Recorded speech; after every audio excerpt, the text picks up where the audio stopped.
Start your amazing career with KSG Institutions and JK College of Nursing and Paramedical, a beautiful campus with 15 UG programs, 6 PG programs, and 7 research programs. No donation, no capitation. Join KSG Institutions, Singanallur, Coimbatore. உலகெங்கும் உள்ள ரெட்சோ ஆன்மீகம் நேயர்களுக்கு வணக்கம். நான் உங்க வித்யா கார்த்திக். ஒவ்வொரு மாதமும் இந்த மாதம் எனக்கு எப்படி எல்லாம் இருக்க போகுது, என்ன மாதிரிலாம் நடக்க போகுது, மாத பலன் அப்படின்னு கடந்து வந்து கொண்டே இருக்கிறோம். அந்த வரிசையில இப்போ நம்ம பார்க்கக்கூடிய மாசம் இந்த என்ட்ரி ஆச்சு. ஜூலை மாத ராசி பலன் ஒவ்வொரு ராசிக்காரர்களுக்கும் எப்படி எல்லாம் இருக்க போகிறது, இந்த ஒரு மாதம் கிரகங்கள் உங்களை என்னவெல்லாம் இயக்க போறாங்க, என்ன பிளஸ் இருக்க போது, என்ன மைனஸ் இருக்கு, எஸ்பெஷலி நான் என்ன பார்ப்பேன், அதன் மூலமாக எனக்கு பிரபஞ்சம் என்ன மாதிரியான சமிக்கைகளை கொடுக்க போகிறது அப்படின்ற மாதிரி நிறைய விஷயங்களை பார்க்க போறோம். ஒவ்வொரு ராசிக்காரர்களுக்கும் இந்த ஜூலை மாதம் என்னவெல்லாம் நடக்க போகிறது, என்ன மாதிரி கிரகங்கள் இயக்க போகிறது அப்படின்னு சொல்லி பார்த்தோம்னா, முதல்ல வந்து எப்பயும் போல கோச்சார நிலவரம் இந்த ஜூலை மாதம் எப்படி இருக்கு அப்படின்னு சொல்லி பார்த்தரலாம். இந்த தடவை அப்படியே நிறைய கிரகங்களுடைய டிரான்சிட் அப்படின்றது இருக்க போகுது. இது வரைக்கும் வந்து மேஷத்துல அப்படியே அழகா உட்கார்ந்து இருந்த சுக்கிரன் அப்பா ஆடி என் வீட்டுக்கு என்ன விட்டேங்கப்பா அப்படின்ற மாதிரி வந்து அழகா ரிஷபத்தில் வந்து அமர்ந்து கொள்ள போகிறார். ஆரம்பமே அமர்க்கலமா இருக்க போகுது. சிம்ம ராசியிலிருந்து தன்னுடைய சஞ்சாரத்தை இந்த தடவை சந்திரன் ஸ்டார்ட் பண்ணி 2 நாளைக்கு ஒவ்வொரு ராசிக்குள்ளேயா போய் அவர் வந்து அப்படியே ஒரு பினிஷ் பண்ண போறாரு இந்த மாசத்தை. ஓகே, சூரியன் முதல் 15 நாட்கள் வந்து மிதுனத்திலும் அடுத்த 15 நாட்கள் கடகத்திலும் இருந்து ஒரு விதமான பலனை கொடுப்பதற்கு தயாராக இருக்கிறார். ஓகே, இது வரைக்கும் 5ஆம் இடத்துல கேதுவோட இருந்த செவ்வாய் அப்படியே மாச கடைசியில ஒரு 28 தேதிக்கு அப்புறம் அப்படியே ஓடி வந்து மீனத்திற்குள் அமரப் போகிறார்.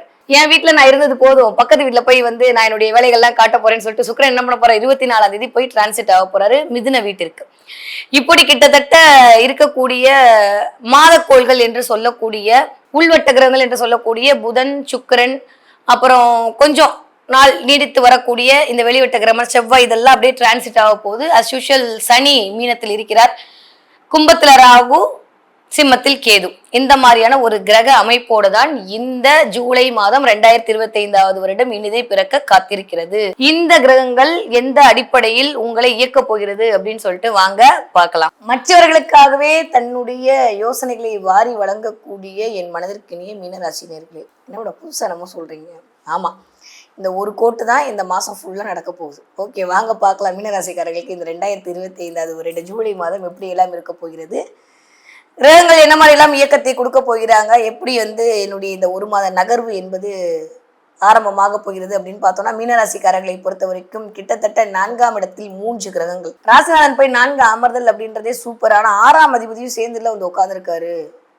பத்தாவதுக்கு 4ஆம் அதிபதி 4ஆம் இடத்துல ஸ்ட்ராங்கா இருக்காரு. 2ஆம் வீட்டு அதிபதி வேற கேது கூட உட்காந்து இருக்காரு. ஏற்கனவே 7.5 ஸ்டார்ட் ஆயிடுச்சு. போன வருஷம் வரைக்கும் நம்பவே இல்லை.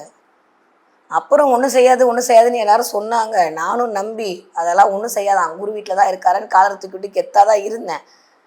ஆனால் ஒரு 15-20 நாளாக நடக்கிற விஷயத்தெல்லாம் பார்த்தா ஒரு மாதிரி ஜெர்காகுது அப்படின்ற மாதிரி தான் மைண்ட் ஐஸோட இந்த விஷயத்தை கேட்க வந்திருக்கீங்க. ஹானஸ்டாக சொல்லட்டுமா, டென்ஷன்லாம் ஆகாதீங்க, ப்ரிப்ரேஷன். ஓகே, யாரெல்லாம் உத்திரட்டாதி நட்சத்திரத்தை இருக்கிறீர்களோ கொஞ்சம் கவனமாக இருந்து கொள்ளுங்கள், அவ்வளோதான். ஏன்னா சனி வந்து இப்போது உத்திரட்டாதி நட்சத்திரத்துக்குள் தான் என்ட்ரியாக இருக்கிறார்.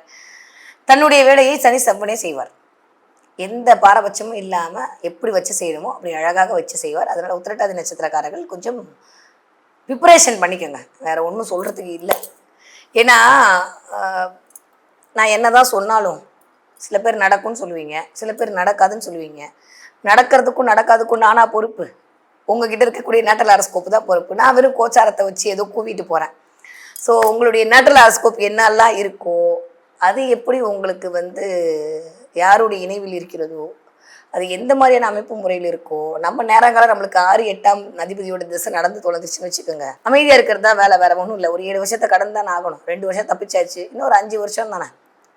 அப்படியே வந்து அதுக்கப்புறம் பழகிடும் வாழ்க்கை, அவ்வளோதான், வேற ஒன்றும் இல்லை. ஏன்னா புடம் போட்ட தங்கம்மா எல்லா விஷயத்துலையும் சனி உங்களை மாற்றிட்டு போனப்புறம் திடீர்னு வந்து ஒரு 8th வரைக்கும் பிள்ளைங்க நல்லா விளையாண்டுட்டு ஆட்டம் போட்டுட்டுலாம் இருக்கும். திடீர்னு 10ஆம் கிளாஸில் வந்து அப்படியே புக்கு கொடுத்து காலையிலேருந்து நைட் வரைக்கும் படிச்சே ஆகணும்னு சொல்லும்போது அப்படியே எப்படி தடுமாறுமோ அந்த பிள்ளைங்க, அந்த மாதிரி ஜாலியாக போயிட்டு இருந்தவங்களுக்கு இந்த 7.5 சனி உள்ளே என்ட்ரி ஆகி கடமை, பொறுப்பு, கண்ணியம், நம்பிக்கை துரோகம், ஏமாற்றம், சூதாட்டம் எல்லாத்தையும் கொண்டு வந்து வச்சு இதுதான் வாழ்க்கையா, இவ்வளோ இருக்கா வாழ்க்கையில் அப்படின்னு உங்களுக்கு ஒரு அனுபவத்தை கொடுக்கணும்ல. அந்த அனுபவத்தை கொடுப்பதற்கு சனி ஆயத்தமாகி விட்டார் உத்திரட்டாதி நட்சத்திரக்காரர்களுக்கு, அவ்வளவுதான். அப்போ நாங்கள் ரேவதி தப்பிச்சுக்கிட்டோம், புரட்டாதி தப்பிச்சுக்கிட்டோம்னு சொல்லக்கூடாது, இனிமேல் வருவோம். ஓகே, ஸோ இப்போ இருக்கக்கூடிய இந்த காலகட்டத்தில் இந்த 1 மாத காலம் 4ஆம் இடம் வலுத்து 6ஆம் அதிபதியோடு இணைவோடு இருக்கிறனால வீட்டில் யாருக்காவது உடம்பு முடியாமல் போகிறது. என் மாமனாருக்கு முடியல, மாமியாருக்கு முடியல, எனக்கு முடியல, என் பொண்டாட்டிக்கு முடியல. வீட்டுக்குள்ளே வந்தாலே ஒரு மாதிரி உடம்பு சரியில்லை, டெஸ்ட் எடுக்கணும், ஹாஸ்பிட்டல் போகணும், இந்த மாதிரியே கேட்குறது. ஏன்டா வீட்டுக்குள்ளே வரோன்ற மாதிரியான எக்கா அண்ணன் கோச்சிக்காதீங்க, நான் இருக்கிற உண்மையை சொல்கிறேன். உடனே மீனராசிக்காரர்கள் தவிர மற்றவர்கள்லாம் கோவித்துக் கொள்ளாதீர்கள், என் மேலே இருக்கிற என்னவோ அதுதான் சொல்கிறேன். அப்படியே திடீர்னு ஒரு லைப்ரரிக்குள்ளே போனால் எவ்வளோ சைலண்ட்டாக இருக்குமோ அந்த மாதிரி சைலண்ட்டாக இப்போதைக்கு மீனராசிக்காரங்க வீடு இருக்குது. யாரோடையும் பேசிக்கிறதே இல்லை, அவ்வளோ தெளிவாயிட்டாங்க. ஏன்னா கேது இந்த பக்கம் உட்காந்து 6ஆம் இடத்துல தனித்த கேது சத்ரு சம்ஹார நாசம் பண்ணும், இந்த பக்கம் 12ஆம் இடத்துல ராகு, எல்லாம் ஓகே தான். ஆனால் மற்ற பிளான்ட்ரி பொசிஷன்லாம் பார்க்கும்போது பேசி நான் வாங்குறதுக்கு பேசாமல் வீட்டில் இருக்கிறது பெட்டர் இல்லையான்ற நிலைமைக்கு நிறைய மீனராசிக்காரங்க வந்துட்டீங்க. அதனால் அமைதியாக இருக்க ஆரம்பிச்சிட்டீங்க. உங்ககிட்ட பேசி பிரயோஜனமே இல்லை அப்படின்ற நிலைமைக்கு வீட்டில் இருக்கிறவங்களும் வந்துட்டாங்க. அதனால் அவங்களும் அமைதியாக இருக்காங்க. ஸோ அதனால் வீடு என்ன பண்ணுறது, அமைதியான லைப்ரரி மாதிரி அப்படியே சைலண்ட்டாக இருக்குது. இதெல்லாம் எதுக்கு? கொஞ்சம் அப்படியே வாங்க, நம்ம வாழ்க்கையை நம்ம தானே அழகாக்கிக்கிறோம். இல்லை, கிரகம் வந்துட்டு தான் போயிட்டு தான் இருக்கும். 7:30 வரும், 8:30 வரும், எல்லாம் தான் வரும். அதுக்காக வீட்டில் இருக்கவங்களை கஷ்டப்படுத்தலாமா? கொஞ்சம் பேசுங்க. மீனராசிக்காரங்களுக்கு நான் இப்போ சொல்லக்கூடிய ஒரே அட்வைஸ் என்னன்னா, நீங்களும் குழப்பி அடுத்தவங்களையும் சேர்த்து தயவு செஞ்சு குழப்பாதீங்க. ஒன்றுமே இல்லை. ஏன்னா தலைக்கு மேலே சனி வரும்போது ஏதாவது ஒரு குழப்பத்தை உண்டாக்கிடுவார். பத்தாவதுக்கு நேராக உட்காந்து நம்ம கிரகம் 7ஆம் பார்வையை தான் பார்க்குது. இந்த 7ஆம் இடம் என்று சொல்லக்கூடிய சமூக மரியாதை, சமூக அந்தஸ்து, பார்ட்னர்ஷிப்பு, ஸ்பௌஸு, இதெல்லாம் சனியுடைய பார்வை வரனால எல்லாத்துலேயுமே ஒரு டிலே, எல்லாத்துலேயுமே ஒரு தாமதம், எல்லாத்துலேயுமே ஒரு தடங்கள் எல்லாம் வருவதற்கான வாய்ப்பு அப்படின்றது இருக்குது. இந்த கெட்டதுலேயும் ஒரு நல்லதுன்ற மாதிரி திடீர்னு பொண்டாட்டி புருஷன்லாம் பாய் சொல்லிட்டு போகலாம். ஹாப்பினஸ் தான் அது. சரி, ஓகே, அது அவரவர்களோட விதிப்பலன். அதனால் அந்த மாதிரி நிகழ்வுகளும் நடப்பதற்கான வாய்ப்புகள் இருக்குது. கொஞ்சம் பார்த்து பத்திரமா இருக்க. பேச்சில் மட்டும் தயவு செஞ்சு கவனம்.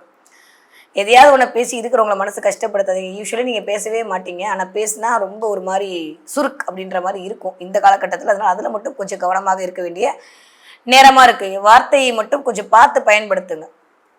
பேச்சில் கவனம் தேவை, வார்த்தையில் நிதானம் தேவை. இதுதான் ஒரே ஒரு லைனாக இந்த தடவை மீனராசிக்காரர்களுக்கு நான் சொல்லக்கூடிய விஷயம். 2ஆம் அதிபதி கேது கூட போய் உட்காந்துருக்கும் போது அப்படியே என்னை விட்டா கடவுள்கிட்ட போய் பேசுறதுக்கு ஆளே இல்லைன்ற மாதிரி பேசுவீங்க. நீ இப்படி தான் உருட்ட முடியுமான்ற மாதிரி பக்கத்தில் இருக்கவங்களாம் பார்ப்பாங்க. அப்போ என்னை மதிக்கலையா? நான் இவ்வளோ நேரம் கஷ்டப்பட்டு சொன்னேனே, அந்த சித்திரை பற்றி சொன்னேன், இந்த ராஜாவை பற்றி சொன்னேனே, நீ என்ன எப்படி இருக்க, உங்ககிட்ட சொன்னேன் பாரு, நான் போய் வெளில போய் சொல்லிக்கிறேன்ற மாதிரி எந்திரிச்சு போவீங்க. வீட்டில் டிஸ்ட்ரிபியூஷன் நடக்கும். ஸோ இதுதான் இருக்கக்கூடிய ரியாலிட்டி. அதனால் பார்த்து பத்திரமா இருந்துக்கோங்க. பேச்சை முடிஞ்ச அளவு குறைச்சிக்கோங்க. யூஸ்வலி இப்போ கேது பேச்சை குறைக்க வச்சிருவாரு, அது வேற விஷயம். ஆனால் உலகம் மாயை, வாழ்க்கை மாயைன்ற மாதிரியான ஒரு மாயைக்குள்ள உங்களை கொண்டு போய் விட்டுருவாரான்ற பயம் தான் எனக்கு லைட்டாக. அதை மட்டும் கொஞ்சம் பார்த்துக்கோங்க. ஒன்றும் இல்லை, ஒரு இடத்துக்கு போகிறோம் அப்படின்னா ட்ரெயின் டிலே ஆகிடுச்சு, கேட்டு போட்டாங்க அப்படின்னா ட்ரெயின் வந்த புறம் தான் அந்த கேட்டை ஓப்பன் பண்ணுவாங்கன்றது சாதாரண விஷயம். நம்ம எல்லாருக்கும் தெரியும். அந்த ட்ரெயின் போய் முடிக்கிற வரைக்கும் அந்த கேட்டை ஓப்பன் பண்ண முடியாது, நம்ம தண்டவாளத்தை கிராஸ் பண்ண முடியாது. அதே மாதிரி இந்த 7:30 சனி போகிற வரைக்கும் கேட்டு போட்டு தான் இருக்கும், நம்ம பார்த்து தான் கிராஸ் பண்ணணும் இல்லையா? அதுக்காண்டி ஐயோன்னு குஷ்டி இருந்தால் ட்ரெயினும் போக போகிறதுல கேட்டு எடுக்க போகிறதில்ல. அது நேரம் வரும்போது அது பண்ணும். அந்த மாதிரி மீனராசிக்காரர்கள் கொஞ்சம் இதெல்லாம் இருக்குன்றத பக்குவமாக தெரிஞ்சுக்கிட்டிங்கன்னா இப்போ அழகாக உங்களுடைய வாழ்வியலை நகர்த்தி கொண்டு போகலாம். இதில் எப்படி சந்தோஷமாக இருக்கிறது? சாதாரண நேரத்தில் சந்தோஷமாக இருக்கிறது விஷயமே இல்லை.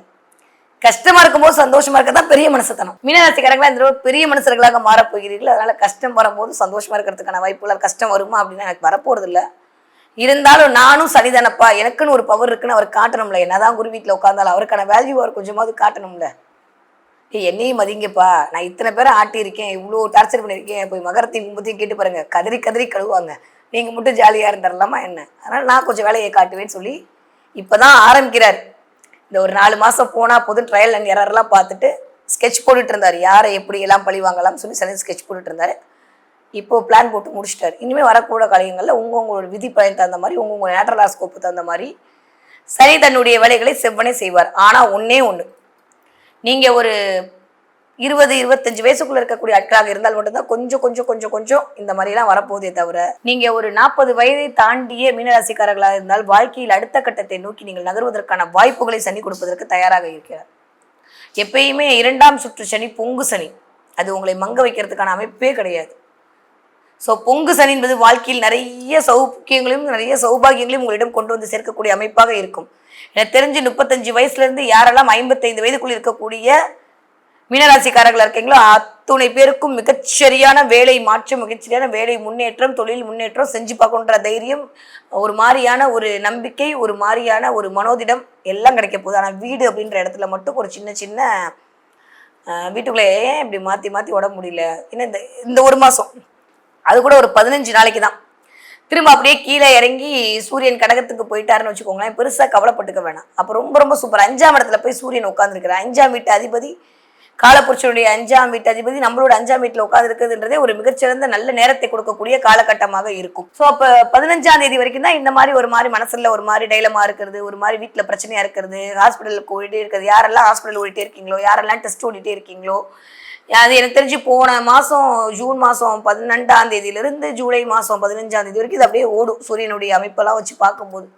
ஸோ இந்த தடவை பார்த்தீங்கன்னா ஜூலை 15ஆம் தேதிக்கு அப்புறம் இந்த மருத்துவம் அப்படின்ற விஷயத்துலேருந்து வெளில வந்து ஒரு சரியான சொல்யூஷன் கிடைக்கும். இதுதான் பிரச்சனை, இதுதான் வியாதி, இதுதான் அப்படின்றது இருக்கும். தயவு செஞ்சு பல்லு கண்ணு ப்ராப்ளம் வர்ற மாதிரி இருக்குது, அதை கொஞ்சம் பார்த்துக்கோங்க. சில பேர் கண் டெஸ்ட் பண்ண வேண்டிய அமைப்பு, சூரியன் வந்து இருக்கும்போது கண்ணு சம்மந்தப்பட்ட விஷயத்தை காட்டி கொடுப்பார். ஸோ அதனால் கண் டெஸ்ட் பண்ண வேண்டிய அமைப்பு, கண்ணில் வந்து கொஞ்சம் 1க்கு 2 தடவை வந்து ஒரு கண்ணாடி மாற்றுறது, இந்த மாதிரி வேலைகள்லாம் நடக்கும். ஏன்னா சுக்கரனோட வீட்லேயே ஸ்ட்ராங்காக இருக்கார். அவர் நம்மளோட 3ஆம் வீட்டு அதிபதியாக இருக்கார். ஸோ சுக்கரன் சார்ந்த ஒரு முயற்சி, ஸோ ஏதாவது பெண்களுக்கு ஏதாவது வாங்கி கொடுக்கறது, இல்லை பெண் சார்ந்து ஏதாவது ஒரு முயற்சிகள் மேற்கொள்ளுதல், இந்த மாதிரியான விஷயங்கள்லாம் நடப்பதற்கான வாய்ப்புகள் கண்டிப்பாக இருக்குது. ஓகே, ஸோ நீங்கள் 60 வயதை தாண்ட மீனராசிக்காரர்களாக இருந்தால் கண்டிப்பாக ஹெல்த்தில் 100 விழுக்காடு உங்களை பார்த்துக்கொள்ள வேண்டிய காலகட்டம். எதை போட்டு மனசை குழப்பிக்காதீங்க, ஒன்றுமே இல்லை, ஜாலியாக இருங்க.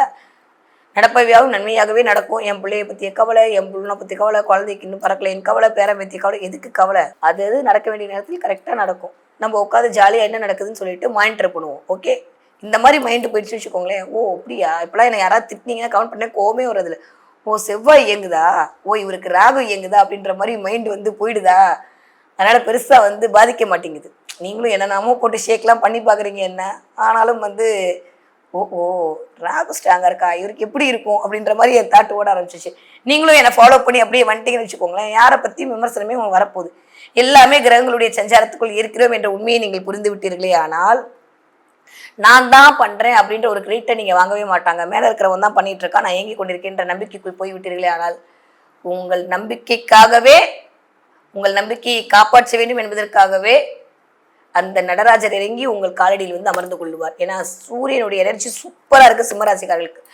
இந்த தடவை நீங்கள் வழிபாடு செய்ய வேண்டிய கடவுள் என்னன்னு பார்த்தீங்கன்னா கண்டிப்பாக சூரிய பெருமான் தான். அதுவும் நாகாபரணம் சூடிய சிவனை போல் நீங்கள் வழிபாடு செய்ய செய்ய செய்ய வாழ்க்கையில் மிகச்சிறந்த ஏற்றத்தையும் மாற்றத்தையும் மீனராசிக்காரர்கள் சந்திப்பீர்கள். ஓகே, அதே சமயம் ஞாயிற்றுக்கிழமை கொஞ்சம் ஆதித்ய ஹிருதயம் போட்டு கேளுங்க. இந்த ஒரு 15 நாட்களுக்கு அது உங்களுக்கு ஒரு மகத்தான ஒரு தன்மையை கொண்டு வந்து கொடுக்கக்கூடிய அமைப்பாக இருக்கும்.